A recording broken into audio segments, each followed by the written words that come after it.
Hi, my name is Amy. Thank you very much for watching, and let's make some bad financial decisions together. This is for entertainment purposes only, so if you're entertained, please like and subscribe. I'd really appreciate it. So, I was laid off last week, and so I've been thinking about what are my steps moving forward for me because I am heavily leaning towards just doing my own projects and living the financially free, financially independent life and setting my own schedule and doing things that are important to me and not being in meetings all day so that I could go out and garden and play with my dogs and clean my house and do all the things that I want to do that work was in the way for.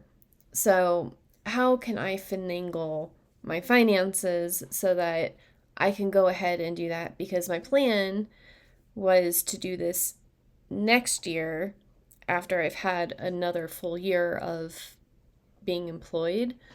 But, if they're going to lay me off and I have no choice, then I have no choice but to adapt. So basically, if I am going to assume that I have 100% yield in my taxable brokerage account, which when you say it out loud, it sounds ridiculous, but I've been tracking what I've been doing, and since January, every month, even last month, which I didn't actually get that much money, I still had an over 100% yield. So, um, hopefully, I can keep this up.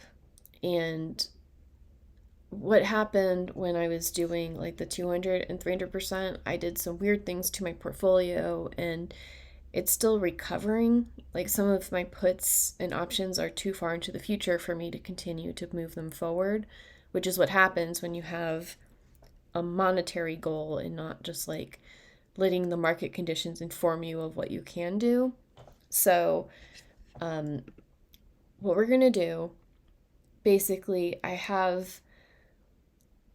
believe I have around $9,750 incoming for my work as the last 2 weeks that I've been working, the PTO they're going to pay out, the extra week of work that they're letting me have as a buffer. I don't know exactly, they'll let me know exactly what I'm going to get paid, but from this point until I no longer receive paychecks from my employer, I'm expecting that amount of money. And I do have that $8,969.33 401k balance. So I'm planning to just use my last paychecks to pay off that loan balance. Although I am going to call Voya tomorrow and see if I can get onto a payment plan.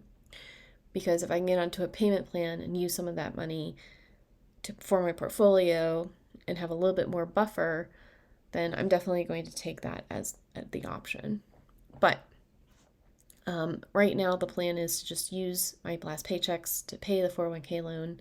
And I'm just going to sell my Bitcoin because the universe has told me they don't want me to own Bitcoin. And I was thinking about doing the loan thing, but I do believe that Bitcoin is going to go down relatively soon because of the winter. And I don't want to deal with my Bitcoin being liquidated at a price point that is much lower than what it's worth at this exact moment. So I need $30,000. I have $30,000 of Bitcoin. This is perfect, I guess. I would like to replenish the amount of Bitcoin that I have sold at some point, but that is not a directly right now me issue. The things that I immediately need to worry about are I have sent another offer to my tenant for them to buy my condo, and it will be a $56,000 thing that I have to pay. Like, it'll cost me $56,000 to get rid of my condo.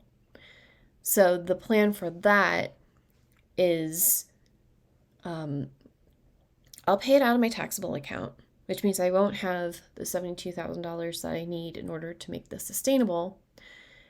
But I'm going to be rolling all of my retirement accounts to Robinhood, and I'm going to be doing the high income ETFs and producing income. So if when that happens, I'll take out the amount of money that I need for bills for the next month that I'm anticipating. So basically just keeping my checking account at $6,000 and then putting an additional $6,000 or so a month into my taxable account until I'm at a point where I have a buffer. It like a religion, like basically until I'm at probably $100,000 in my taxable account. That way, I would rather not have to, like if I just took out the amount of money I would need to pay my bills from my Roth IRA, I'm basically tithing the US government instead of making it so I can eventually stop taking money out of my Roth IRAs. If that makes sense. Just like, I don't want to keep taking money out because that's not, I don't want to get taxed on living my life. So, but I'm going to have to do what I'm doing because I don't have all the money in the world. So, the credit card debt, I can take out $16,000 from my Roth IRA penalty free. So that leaves me a deficit of like $5,000 for the one that is due next April. So hopefully between now and then, my taxable account, I can come up with that $5,000 and only have the $16,000. And then whatever I have to,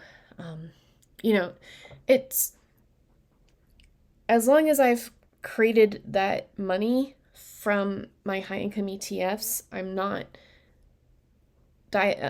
delving into the principal that I have right now. So at the end, right now, I have one retirement account at Robinhood. It's $106,000.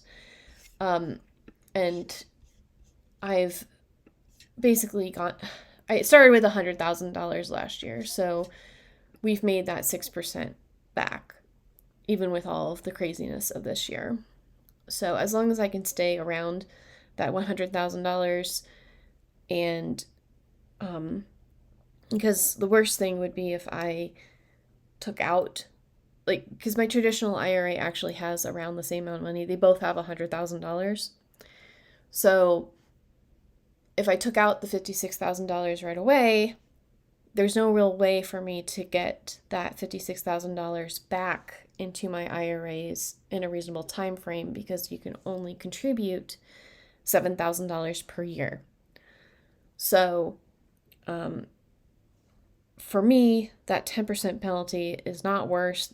It's not worse than a 20 or 30% interest loan or personal loan or getting into credit card debt.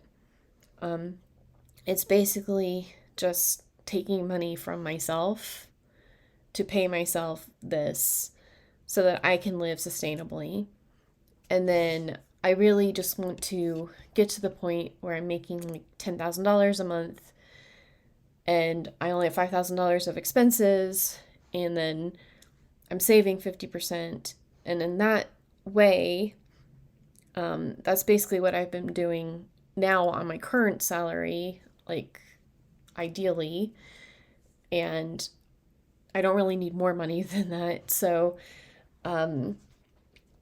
like, I really just want to pay off my trailer and I want to pay off my truck. And it's just, everything about the situation is unfortunate.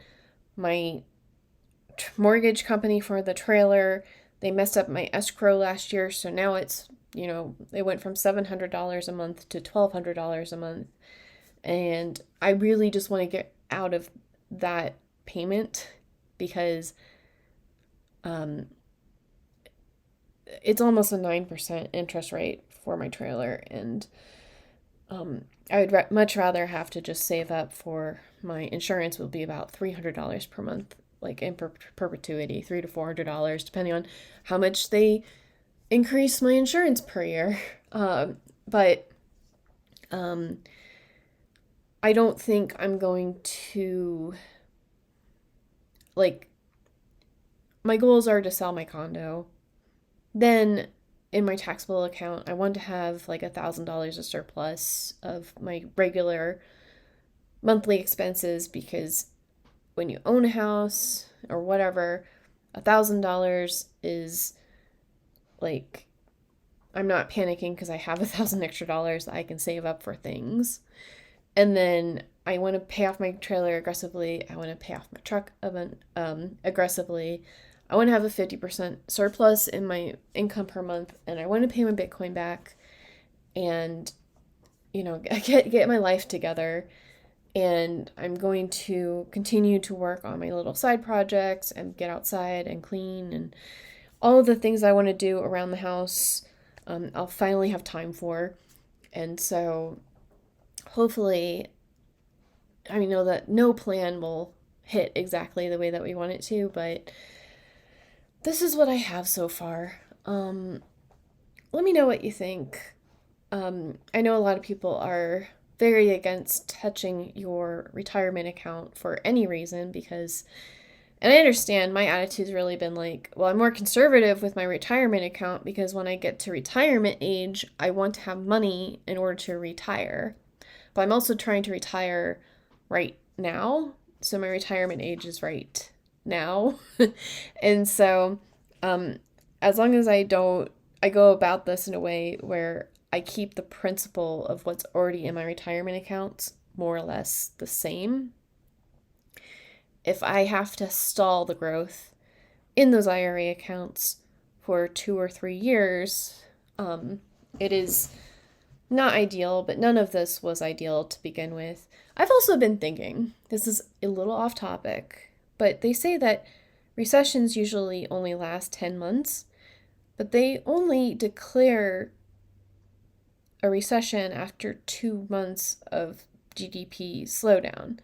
So does that mean that's actually 16 months that recessions usually last? The thing that I don't want is feeling like I have to get a job, any job, and then I get paid way less than what I'm getting paid now. And it's getting paid less than what I'm getting paid with my my distributions, and I still have this stupid condo. I don't want this condo to get a special assessment and all of a sudden I owe $1 million, because that's really not conducive for me to be able to not have a job, for me to be financially independent, for me to be able to afford to not be employed.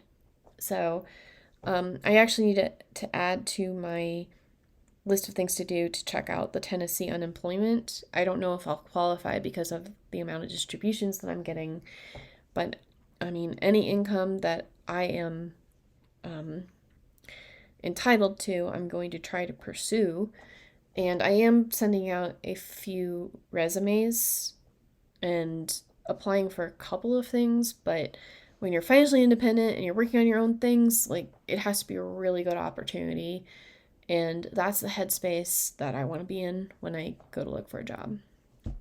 So, one last thing before we leave each other. On Financial Philharmonics, I'm Fine is the last video that I've done. It is a pop punk song and is about being financially independent, next adventure, and also me getting laid off. So we got that going for us. And then this is Yield Might.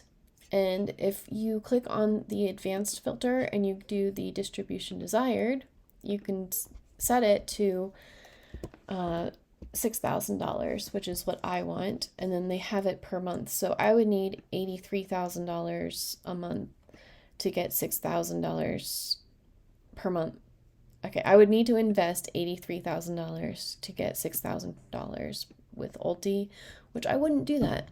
But $6,000 per month with $102 in YMAX seems like a better deal, honestly. And then As the distribution is less, it takes more money, obviously. But you scroll down to Misty, and you only need 67,000 to get that $6,000 per month, which is probably how I'm going to wind up with the $6,000 with $75,000. So it's not out of nowhere. Anyways, I'll talk to y'all later. Bye.